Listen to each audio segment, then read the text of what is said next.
Welcome to Satya TV Telugu వార్తల్లో ముందుగా ముఖ్యాంశాలు. భారత్ దక్షిణ కొరియా సంబంధాలకు కొత్త దశ, కీలక ఒప్పందాలు కుదుర్చుకున్న నేతలు.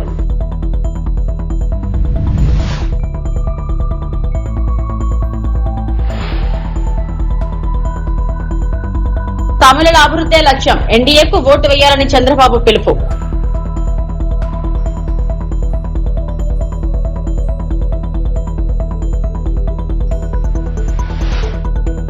కడపలో వైసీపీ నాయకుడి హత్య కలకలం, ఎన్టీఆర్ భవన్ నుంచి మంత్రి నిమ్మల రామానాయుడు లైవ్ స్పందన.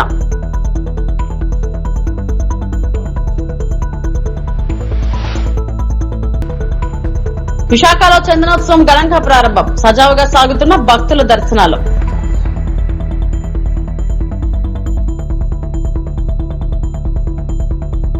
భారత ప్రధాని నరేంద్ర మోడీ దక్షిణ కొరియా అధ్యక్షుడు లీ జే మ్యాంగ్ ను సోమవారం ఢిల్లీలో స్వాగతించారు. భారత పర్యటనకు వచ్చిన లీ జే మ్యూంగ్ జీవితాన్ని, పోరాటం, అంకితానికి ఉదాహరణగా ప్రధాని మోడీ అభివర్ణించారు. దేశ రాజధానిలో జరిగిన ప్రతినిధి స్థాయి చర్చల అనంతరం భారత్ దక్షిణ కొరియా మధ్య పలు కీలక ఒప్పందాలపై సంతకాలు జరిగాయి. హైదరాబాద్ హౌస్ లో జరిగిన సంయుక్త మీడియా సమావేశంలో ఇరు దేశాల నేతలు ఈ అవగాహన ఒప్పందాల మార్పిడి కార్యక్రమాన్ని వీక్షించారు. ఈ ఒప్పందాలు రెండు దేశాల మధ్య ద్వైపాక్షిక సహకారాన్ని మరింత బలోపేతం చేయనున్నట్లు అధికారులు తెలిపారు. ठोस परिणामों में बदलने का मंच बनेगा. फ्रेंड, भारत और कोरिया के बीच हजारों वर्ष पुराने सांस्कृतिक संबंध है. 2000 साल पहले अयोध्या की राजकुमारी सूरीरत्ना और कोरिया के राजा किम सुरो की कहानी हमारी साझा विरासत है. आज भारत में के पॉप, के ड्रामा बहुत ही पॉपुलर हो रहे हैं. उसी तरह कोरिया में भी भारतीय सिनेमा और संस्कृति की पहचान बढ़ रही है. हमें बहुत खुशी है कि प्रेसिडेंट ली खुद भारतीय सिनेमा के प्रशंसक है. इस कल्चरल कनेक्ट को मजबूत करने के लिए हम 2028 में भारत कोरिया फ्रेंडशिप फेस्टिवल आयोजित करेंगे. इसके साथ साथ पीपल टू पीपल कांटेक्ट मजबूत करने के लिए हम एजुकेशन, रिसर्च सहयोग और टूरिज्म को भी बढ़ावा देंगे. फ्रेंड्स, वैश्विक तनाव के इस दौर में भारत और कोरिया मिलकर శాంతి और స్థిరత का సందేశ్ देते हैं. ఎన్టీఆర్, ఎంజీఆర్ లు చాలా దగ్గర స్నేహితులని ఏపీ సీఎం చంద్రబాబు అన్నారు. వారిద్దరూ కలిసి తమిళనాడుకు నీళ్లు తీసుకురావడానికి తెలుగు గంగ ప్రారంభించారని గుర్తు చేశారు. అసెంబ్లీ ఎన్నికల నేపథ్యంలో తమిళనాడులోని కోయంబత్తూరులో ఎన్డీఏ భాగస్వామ్య పక్షాల తరపున ప్రచారం నిర్వహించారు. ఇప్పటికీ చిత్తూరు, తిరుపతి పరిసరాల్లో తమిళమై మాట్లాడతారు. నా వివాహం కూడా చెన్నైలోనే జరిగింది. నదుల అనుసంధానంతో దేశానికి నీటి భద్రత వస్తుంది. భవిష్యత్తులో అన్ని కుదిరితే గోదావరి, కృష్ణ, కావేరి నదులు అనుసంధానం కావాలి. ప్రధాని నరేంద్ర మోడీ ద్వారానే ఇది సాధ్యమవుతుంది. తమిళుల ప్రయోజనాలు పట్టని పార్టీలు మనకొద్దు. తమిళనాడు అభివృద్ధి, దేశ ప్రగతి కోరుకునేది ఎన్డీఏ మాత్రమే అని చంద్రబాబు అన్నారు. ఎన్టీ రామారావు గారు, ఎంజీఆర్ చాలా దగ్గర స్నేహం ఉండేది. అలాంటి స్నేహంతో ఆ రోజు ముందుకు పోయారు. దాని ప్రమేయమే మీరు చూస్తే 1983 ఏప్రిల్ 27వ తేదీన ఎంజీఆర్, ఎన్టీఆర్ కలిసి మొత్తం తమిళనాడుకు నీళ్లు తీసుకురావడానికి తెలుగు గంగ ప్రారంభించారంటే అది రెండు రాష్ట్రాల మధ్య ఉండే సత్సంబంధాలు. నా పెళ్లి కూడా ఇక్కడే అయింది, తమిళనాడులోనే అయ్యింది, చెన్నైలోనే అయ్యింది. కాబట్టి సంబంధాలు మా కుటుంబానికి కానీ మాకు కానీ చాలా సన్నిహిత సంబంధాలు ఉన్నాయి. ఇప్పుడు కూడా ఆంధ్రప్రదేశ్, చిత్తూరు, తిరుపతి, మా ఊరి పక్క అంతా కూడా తమిళ్ మాట్లాడుతూ ఉంటారు. నా కాన్స్టిట్యున్సీలో కూడా మెజారిటీ తమిళే మాట్లాడతారని చెప్పి కూడా నేను మీకు తెలియజేస్తున్నా. ఇవన్నీ చూస్తే ఇక్కడ కోయంబత్తూరులో ఒక వాలంటరీ ఆర్గనైజేషన్ వాటర్ కన్జర్వేషన్ పైన బ్రహ్మాండంగా వర్క్ చేసి ఒకప్పుడు నీళ్లు లేని కోయంబత్తూరులో ఈరోజు నీటిని సమర్థవంతంగా హార్నెస్ చేయగలిగారు. వాళ్ళని మనస్ఫూర్తిగా అభినందిస్తున్నానని చెప్పి కూడా నేను మీకు తెలియజేస్తున్నా. నేను ఎప్పుడు కూడా ఒక మాట చెప్పేవాడిని, గంగా కావేరి అనుసంధానం కావాలి. ఈరోజు నేషనల్ హైవేస్ ఏ విధంగా అయితే అనుసంధానం చేశామో అదేవిధంగా గంగా కావేరి అనుసంధానం చేస్తే ఈ దేశానికి నీటి భద్రత వస్తుంది. అది తమిళనాడు కూడా శ్రీరామ రక్షగా ఉంటుందని మరొక్కసారి మీ అందరికీ తెలియజేస్తున్నా. ఈరోజు ప్రధానమంత్రి నరేంద్ర మోడీ గారు ఆయన ఒకటే ఆలోచిస్తున్నారు, ముందు ఇంట్రా రివర్ లింకేజ్ చేయండి, తర్వాత ఇంటర్ లింకేజ్ ఆఫ్ రివర్ చేద్దామని చెప్పి చాలా స్పష్టంగా ఉన్నారు. భవిష్యత్తులో అన్నీ కుదిరితే గోదావరి, కృష్ణా, కావేరి నదుల అనుసంధానం మొదటి ఫేజ్లో చేసి మళ్ళా తమిళనాడుకు నీళ్ళు ఇచ్చే అవకాశం వస్తుంది. అది సాధ్యం కావాలంటే ఒక్క నరేంద్ర మోడీ గారి ద్వారానే సాధ్యమని మరొకసారి మీ అందరికీ విజ్ఞప్తి చేస్తున్నా. కడప జిల్లాలో వైసీపీ నాయకుడి హత్య కలకలం రేపుతుంది. తాడేపల్లి సమాచారం ప్రకారం ఈ ఘటనపై రాష్ట్ర జలవనరుల మంత్రి నిమ్మల రామానాయుడు మీడియాతో మాట్లాడుతున్నారు. మనందరికీ తెలుసు, జగన్మోహన్ రెడ్డికి అత్యంత సన్నిహితుడైనటువంటి కడప మాజీ డిప్యూటీ మేయర్గా ఎవరైతే పనిచేశారో నిత్యానందరెడ్డి తన 100 కోట్ల రూపాయల రియల్ ఎస్టేట్ లావాదేవీలకు అడ్డుగా ఉన్నాడనేటువంటి ఉద్దేశంతో మరి వైఎస్ఆర్సీపీ కార్యకర్త వైఎస్ఆర్సీపీ పార్టీని అధికారంలోకి ఆ రోజు 2019లో కానీ మరి మొన్న 2024లో కానీ పార్టీ కోసం అహర్నిశలు పనిచేసినటువంటి వైఎస్ఆర్సీపీ పార్టీ కార్యకర్త అనేటువంటి విషయం కూడా ఆలోచన చేయకుండా మరి ఆ కార్యకర్తను సైతం నిర్దాక్షిణ్యంగా పెద్ద దస్తగిరిని ఏ రకంగా అయితే హత్య చేసి మరి హత్య చేసిన తర్వాత ఆ హత్యలో పాల్గొనేటువంటి వాళ్ళు మళ్ళీ డైరెక్ట్గా ఆ యొక్క నిత్యానంద రెడ్డిని జగన్మోహన్ రెడ్డి అత్యంత సన్నిహితుడిని కలిశారని అంటే ఈ రకంగా హత్య రాజకీయాలకు వైఎస్ఆర్సీపీ పార్టీ ఏ రకంగా పేటెంట్ హక్కు తీసుకుంటుంది ఈ రాష్ట్రంలో మనందరికీ అర్థమవుతున్నటువంటి పరిస్థితి. ఆ రోజు వివేకానంద రెడ్డి గొడ్డలి పోటు దగ్గర నుంచి ఈ రోజు వరకు మరి ఏ రకంగా హత్య రాజకీయాలకు పాల్పడుతుందో మనందరికీ కూడా అర్థమవుతున్నటువంటి పరిస్థితి.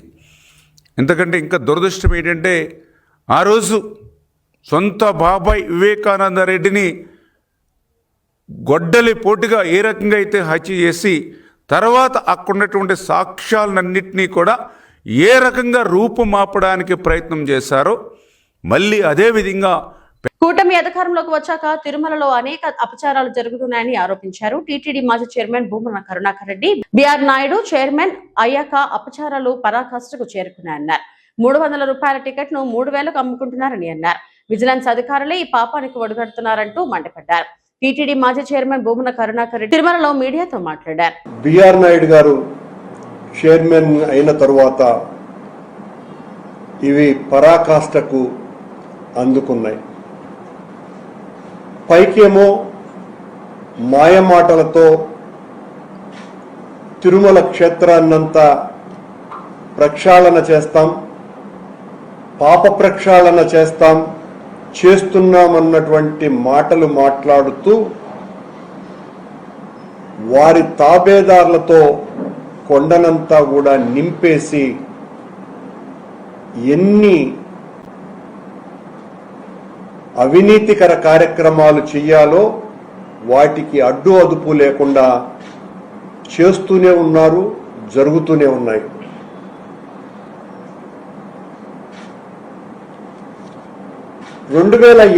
సంవత్సరం నేను పాలక మండలి అధ్యక్షునిగా ఉన్నప్పుడు ఆనాడు మంగళంపల్లి బాలమురళీకృష్ణ గారిని ఆస్థాన విద్వాంసునిగా టీటీడీకి నియమించినప్పుడు ఆయన గౌరవ సూచికంగా తిరుమల ఆలయం ముంగిట ఆయన గాత్ర మాధుర్యాన్ని వినిపించేటట్టుగా అక్కడ ఒక వేదికను ఏర్పాటు చేసి ఆయన చేత కార్యక్రమాన్ని నిర్వహించడం. ఆ సమయంలో పుట్టినటువంటి ఆలోచన రాజశేఖర్ రెడ్డి గారు చాలా మంచి కార్యక్రమం, ఇది శాశ్వతంగా ఉండేటట్టుగా చెయ్యండి అని ఆయన చెప్పిన సూచనతో నాద నీరాజనం అనేటువంటి ఆ వేదిక మహామణిమంటపాన్ని కట్టాలనుకున్నటువంటి ప్రదేశంలో నాద నీరాజన ప్రాంగణం వెలసింది. రాజశేఖర రెడ్డి గారు పోయిన తర్వాత దాని ప్రారంభోత్సవం జరిగింది. అనేక సాంస్కృతిక ఆధ్యాత్మిక వైభవాన్ని విశ్వవ్యాప్తం చేసే విధంగా కార్యక్రమాలు అక్కడ జరిగినాయి. స్వామివారి ప్రాభవాన్ని, అన్నమయ్య సంగీత మాధుర్యాన్ని ఓలలాడించటానికి ఒకవైపున నృత్యము, మరోవైపున గాత్రము, మరోవైపున అనేక కళారూపాలలో ఆ పద విన్యాసుని యొక్క సంగీతాన్ని, అలాగే అనేక విధాలుగా ఆధ్యాత్మిక సౌరభాన్ని చూపించే, తలపించే, ఆస్వాదించేటువంటి కార్యక్రమాలు ఎన్నో చేసినటువంటి నాద నీరాజన ప్రాంగణం కూటమి అధికారంలోకి వచ్చిన తరువాత అవినీతితో కుళ్ళిపోయింది. నిన్న సాక్షాత్తు తెలుగుదేశం పార్టీని, కూటమిని భుజాల మీద ఎత్తుకొని మోసేటువంటి ఈనాడు పత్రికలోనే నాద నీరాజనంలో పనిచేసేటువంటి ఆ అధికారి మీద నెట్టేసి ఈనాడు పత్రిక అక్కడ జరుగుతున్నటువంటి అవినీతిని గురించి రాయటం జరిగింది. భాస్కర్ అనేటువంటి అనర్హత కలిగినటువంటి అధికారిని కూటమి వచ్చినాక అక్కడ నియమించినారు. ఆయన గారి విచ్చలవిడితనానికి ఆదరవు బిఆర్ నాయుడు గారు, ముఖ్యమంత్రి గారు, ఇతర పెద్దల అండదండలతో పేట్రేగిపోయినటువంటి పట్టణంలో అంగరంగ వైభవంగా నిర్వహించారు. పలు చోట్ల అన్నదానాలు, కేక్ కటింగ్లతో సీఎం చంద్రబాబు నాయుడు పుట్టినరోజు వేడుకలను అత్యంత వేడుకగా తెలుగుదేశం పార్టీ శ్రేణులు నిర్వహించుకున్నారు. శ్రీకాళహస్తి మార్కెట్ యార్డ్ వద్ద శ్రీకాళహస్తి మండల అధ్యక్షుడు కృష్ణ యాదవ్ ఆధ్వర్యంలో అన్నదాన కార్యక్రమం నిర్వహించగా, ఈ కార్యక్రమానికి ముఖ్య అతిథిగా బొజ్జల బృందమ్మ పాల్గొని ముందుగా కేక్ కట్ చేసి మండల అధ్యక్షుడు కృష్ణ యాదవ్ కు మరియు టీడీపీ శ్రేణులకు కేక్ తినిపించి ఏపీ సీఎం నారా చంద్రబాబు నాయుడుకి పుట్టినరోజు శుభాకాంక్షలు తెలియజేశారు. అనంతరం పేదవారికి అన్నదాన కార్యక్రమాన్ని నిర్వహించారు.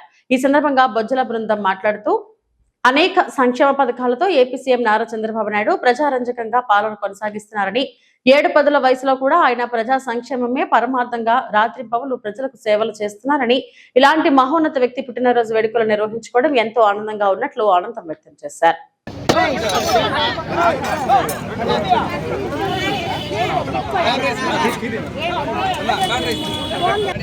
ఈరోజు మా అన్న ఇక్కడ కాళహస్తి కాదు, స్టేట్లోకే అందరికీ అన్న చంద్రబాబు నాయుడు గారి పుట్టినరోజు. మేమందరం ఎంతో సంబరంగా ఒక పండుగ మాదిరి చేసుకుంటున్నాము.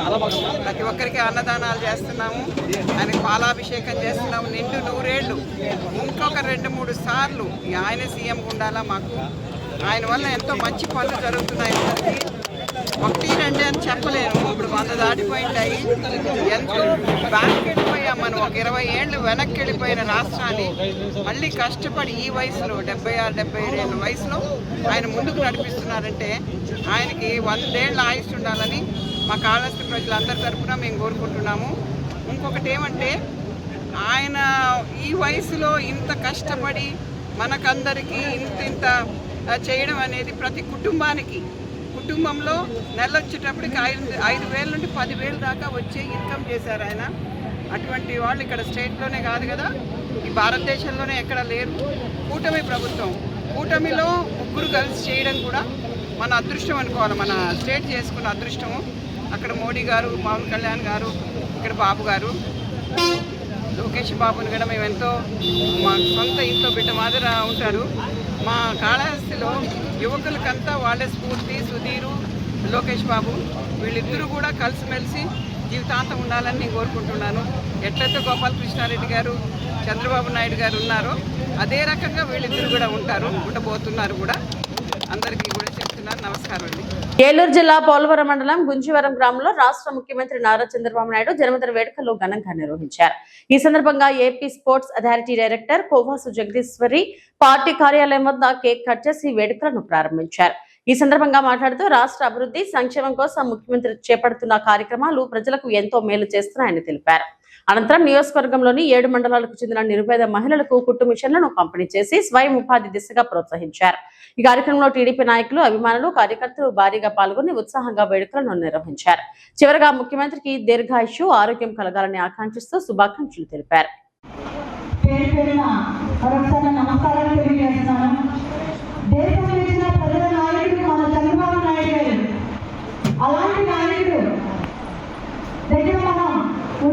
చాలా అదృష్టంగా భావించవచ్చు. మనం చూస్తూనే ఉన్నాం, 75 వయసులో కూడా ఆయన మన అందరికీ కూడా ఇన్స్పిరేషన్. అలాగే మనం చూసుకున్నట్టయితే మనం ఎప్పుడైతే రాష్ట్రం విడిపోయిందో అప్పటి నుండి మనకి రాజధాని లేదు, కానీ మనం వచ్చిన అమరావతి రాజధానిగా మనకు వచ్చింది. అదంతా కూడా ఆ క్రెడిట్ అంతా కూడా మన ముఖ్యమంత్రి వర్యులు శ్రీ నారా చంద్రబాబు నాయుడుకే జరుగుతుంది. ఆయన చేసిన అభివృద్ధి మనం ఇంతవరకు మాటల్లో చెప్పలేదు. మనం చూస్తూనే ఉన్నాం. మాకైతే ఇప్పుడైతే ధరలు కట్టది. మనకి ఇక్కడ చాలా మంది ఇక్కడ పెద్దవారు ఉన్నారు. వాళ్ళందరూ కూడా సీఎం గారిని ఎంతో దగ్గర నుండి చూసి ఆయన కార్యక్రమాలన్నీ కూడా చూస్తూ ఉంటారు. ఇలాంటి గిరిజనుల అభివృద్ధికి ముఖ్యమంత్రి నారా చంద్రబాబు నాయుడు ఎంతో కృషి చేశారని AP sports authority director Kovasi Jagadeeswari అన్నారు. సీఎం చంద్రబాబు జన్మదిన వేడుకలను ఏలూరు జిల్లా పోలవరం నిర్వాసిత చేగొండపల్లి కాలనీలో గిరిజన మహిళలతో కలిసి ఘనంగా నిర్వహించారు. కేక్ కట్ చేసి స్వీట్లను పంపిణీ చేశారు.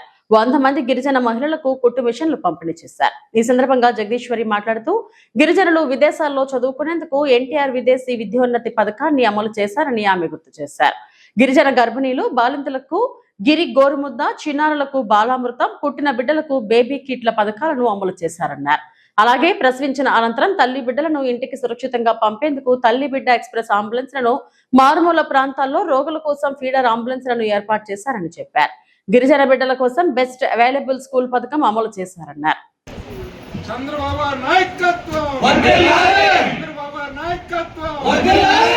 చంద్రబాబు నాయకత్వం వర్ధిల్లాలి. చంద్రబాబు నాయకత్వం వర్ధిల్లాలి. చంద్రబాబు నాయకత్వం వర్ధిల్లాలి. చంద్రబాబు నాయకత్వం వర్ధిల్లాలి.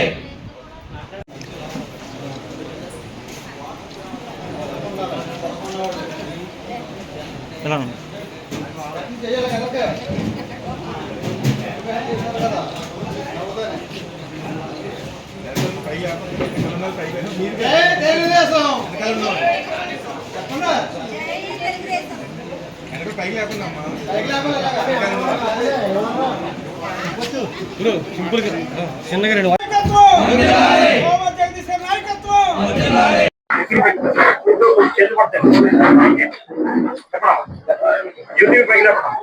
గిరిజనుల ఆరాధ దైవంగా మేము భావిస్తున్నాం చంద్రబాబు నాయుడు గారిని.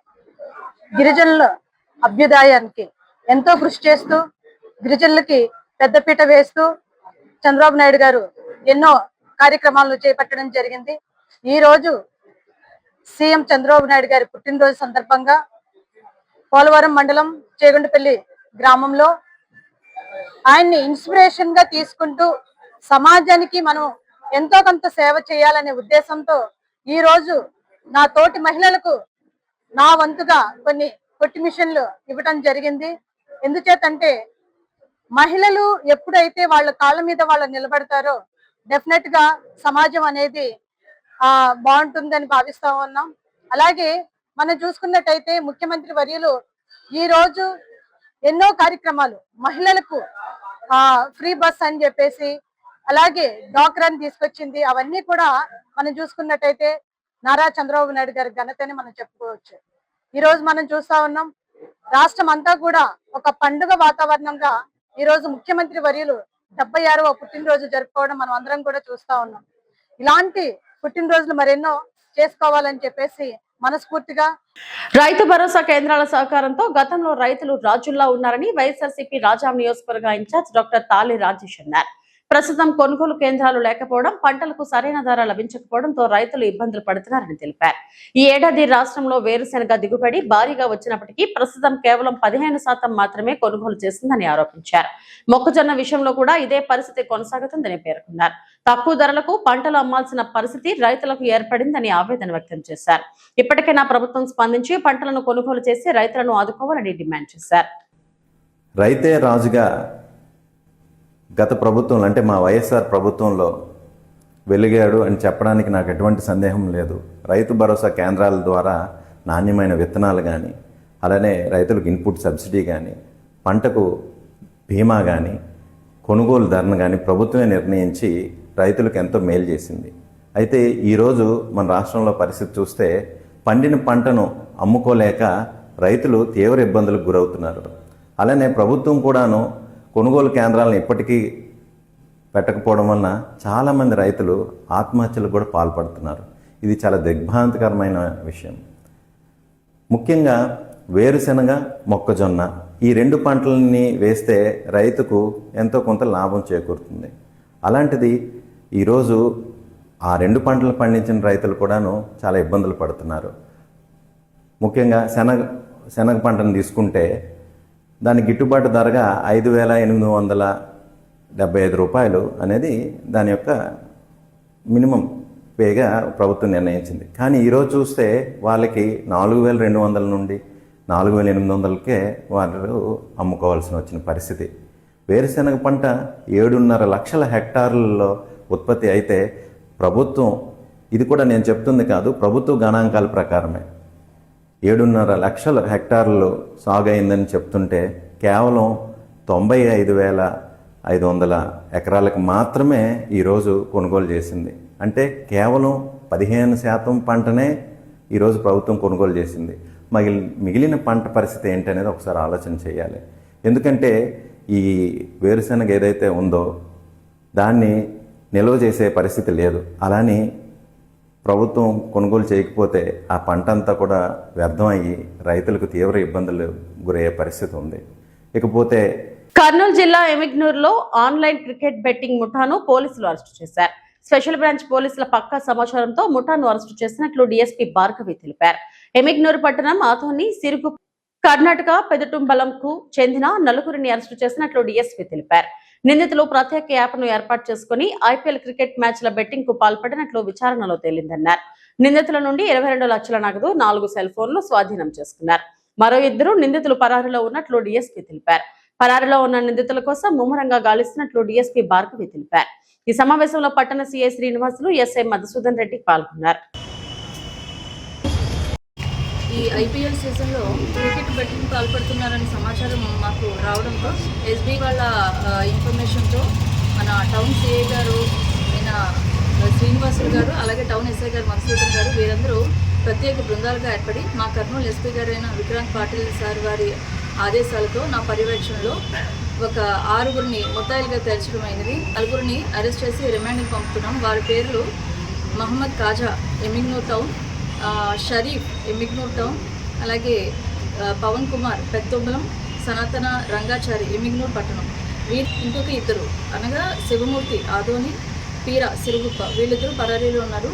ముమ్మరమైన దర్యాప్తు జరుగుతుంది. వాళ్ళని కూడా తొందరలో ట్రేస్ చేస్తాం. ఊరి దగ్గర నుంచి 22 లక్షలు సీజ్ చేయడం అయింది. అలాగే 4 మొబైల్ ఫోన్లు సీజ్ చేయడం జరిగింది. విచారణలో మనకు తెలియదు ఏంటంటే వీళ్ళందరూ కూడా ఫిజికల్గా కాకుండా ఆన్లైన్ బెట్టింగ్ యాప్ ద్వారా ఈ ఐపీఎల్ క్రికెట్ బెట్టింగ్కి పాల్పడుతున్నారు. డెక్కన్ 247 అనే బెట్టింగ్ యాప్ ద్వారా చేస్తున్నారు. ఎవరైనా కూడా ఇటువంటి యాప్స్లో పాల్గొని వారి జీవితాలని నాశనం చేసుకోవద్దు. ఒకసారి ఇలా క్రికెట్ బెట్టింగ్ యాప్స్లో ఇలా బుక్ చేస్తున్నారు అని చెప్పి, క్రికెట్ బెట్టింగ్ ఆడుతున్నారని చెప్పి మాకు ఇన్ఫర్మేషన్ వస్తే వాళ్ళు కనుక అరెస్ట్ అయితే వాళ్ళ జీవితం నాశనం అవుతుంది. యువత ఇలాంటి ప్రలోభాలకు లోనై వీటిల్లో క్రికెట్ బెట్టింగ్ చేస్తూ తక్కువ టైంలో ఎక్కువ మనీ వస్తుందని ఎవరైనా ఆశ చూపించి వాళ్ళని ఇలాంటి ప్రలోభాలకు లోనైనట్లయితే వాళ్ళందరి మీద మా నిఘా ఉండి వాళ్ళ మీద కఠిన చర్యలు తీసుకుంటాము. క్రికెట్ అనేది కేవలం ఎంటర్టైన్మెంట్ పర్పస్ కోసం మాత్రమే వాడాలి, అంతే తప్ప దాన్ని ఒక ఆదాయ వనరుగా చూస్తూ ఈ క్రికెట్ బెట్టింగ్ అలాంటి వాటికి పాల్పడితే ఖచ్చితంగా పోలీసు చర్యలు తీసుకుంటాము. ఇలాంటి వారి మీద పీడీ యాక్ట్, తర్వాత ఎక్స్టెన్మెంట్, అలాగే రౌడీ షీట్లు అన్ని ఓపెన్ చేయడం కూడా జరుగుతుంది. ఏదైనా ఇన్ఫర్మేషన్ ఉంటే మాకు సమాచారం అందించండి. విశాఖపట్నంలో శ్రీ లక్ష్మీ నరసింహస్వామి వారి చంద్రోత్సవ వేడుకలు ప్రశాంతంగా ప్రారంభమయ్యాయి. భక్తులకు దర్శనాలు సజావుగా వేగవంతంగా కొనసాగుతున్నాయి. అనువంశిక ధర్మకర్త గోవా గవర్నర్ పుష్పటి అశోక్ గజపతిరాజు తొలి దర్శనం అనంతరం సాధారణ భక్తులకు అనుమతి ఇచ్చారు. ప్రభుత్వం తరపున రాష్ట్ర హోంమంత్రి వంగలపూడి అనిత పట్టు వస్త్రాలు సమర్పించారు. మంత్రులు కొల్లు రవీంద్ర, కొండపల్లి శ్రీనివాస్ కూడా స్వామివారి దర్శనం చేసుకున్నారు. స్లాట్ విధానం ప్రకారం క్యూ లైన్లు సక్రమంగా కొనసాగుతున్నాయి. ఉదయం 3 గంటల నుండి సాయంత్రం 4:30 గంటల వరకు సుమారు 6,700 మంది భక్తులు దర్శనం పొందారు. భక్తుల సౌకర్యార్థం అన్ని ఏర్పాట్లు చేసినట్టు అధికారులు తెలిపారు. జిల్లా కలెక్టర్ ఎం అభిషేక్ కిషోర్ పరిస్థితిని ఎప్పటికప్పుడు సమీక్షిస్తున్నారు.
ఇవి ఇప్పటివరకు నా బులెటిన్ అప్డేట్స్. నమస్తే.